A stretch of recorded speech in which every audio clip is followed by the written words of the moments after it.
Have you ever been so angry at your boss that on the way out of work you decided to do something very, very bad? Well, one cast member, it seems, for the Walt Disney Company, decided that on his way out of his job making menus for Disney World restaurants would change all of the menus to include a few choice words that are not welcome for a family-friendly audience. And gee willikers, he also changed whether or not they contained allergens.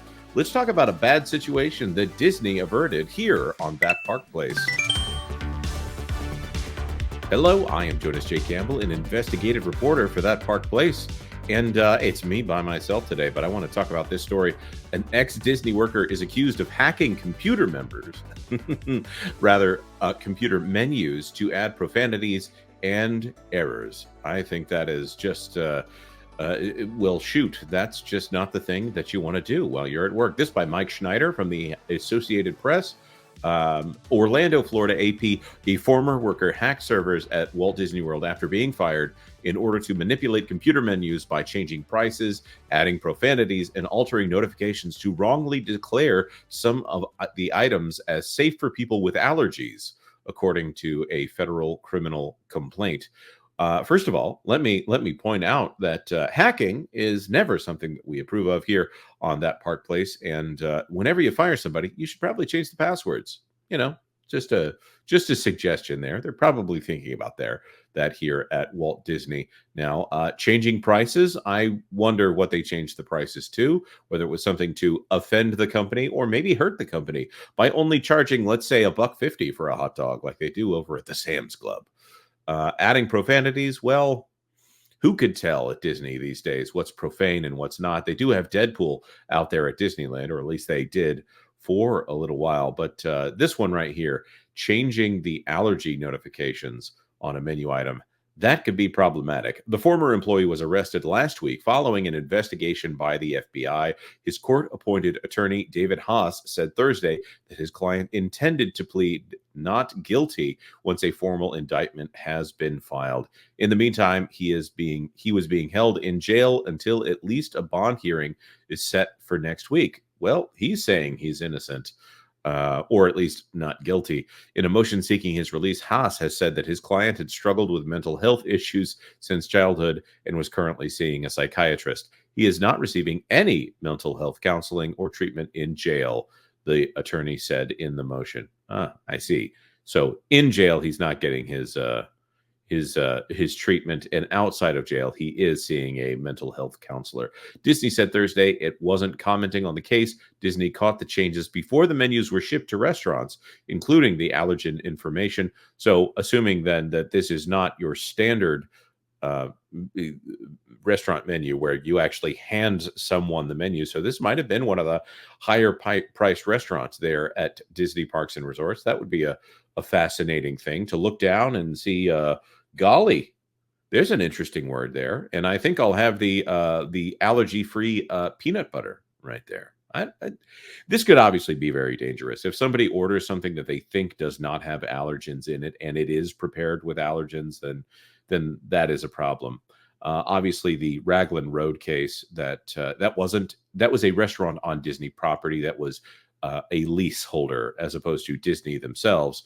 It was somebody in those situations. Someone is supposed to come out and go through all of the allergens and confirm what does and does not have allergens. That's something that Disney actually does. So I don't know that I don't know that it would defeat this ring of defense here on the allergy issue, because if you order something and it does have allergens in it, the people who actually make the item would know whether or not it has an allergen in it. So I'm not saying that there would be no issue here, but at least Disney is pretty good about trying to make sure something like this doesn't happen.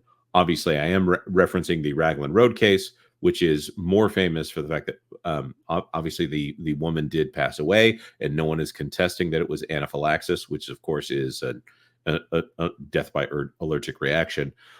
But they're saying that was not Disney who did it. And also it's famous for the fact that Disney tried to say that they could not be held liable because the surviving spouse had signed a user agreement, agreed to the terms and conditions on Disney Plus, and then also agreed to the terms in the My Disney Experience app. Obviously, an infamous case, and Disney has walked that back. Disney was forced to take its menu creation program offline for more than a week, and the company says the attacks cost at least $150,000. That is amazing to me. I wonder how many people had to go through it in order for it to actually cost $150,000. An internal investigation by Disney determined that the worker, who was fired last June from his job as a menu production manager, was a potential suspect. That is a position that I cannot imagine describing to someone in the real world. What do you do? Well, I make menus for Disney. The termination was contentious and not considered to be amicable, I'll bet. And his job responsibilities included the creation and publishing of menus for the company's entire restaurant portfolio, the criminal complaint said. Only workers in his position or similar positions would have the access and knowledge to carry out the attacks, the complaint said. The former worker denied any wrongdoing when FBI agents searched his house last month. What would they be searching for? I'm maybe a little bit of cinnamon, soy, perhaps eggs. I am not sure myself. This is something that obviously Disney is the victim of a crime here, if this is something that is true. And it's a big no-no to retaliate against your former employees should you be fired. I don't know. Apparently, they're not saying he was fired for cause, but contentious and not considered to be amicable.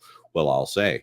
I hope that this fella gets the mental health help that he needs, and I hope that this is something that Disney strengthens their IT systems going forward. Amazing to think about that. I do want to throw this to our commenters and ask them, what do you think about this situation? Is this something where Disney should have had this all locked down, or is it such a rare thing?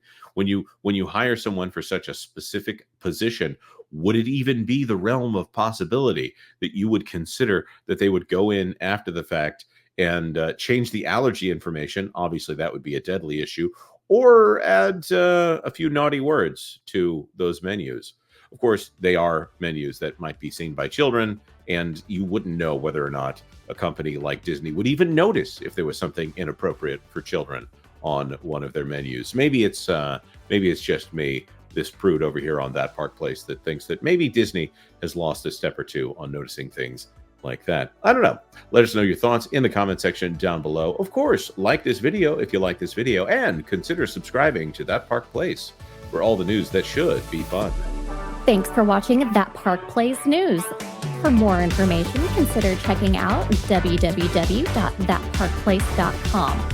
And don't forget to subscribe, share, like, and send this out on your favorite social media accounts.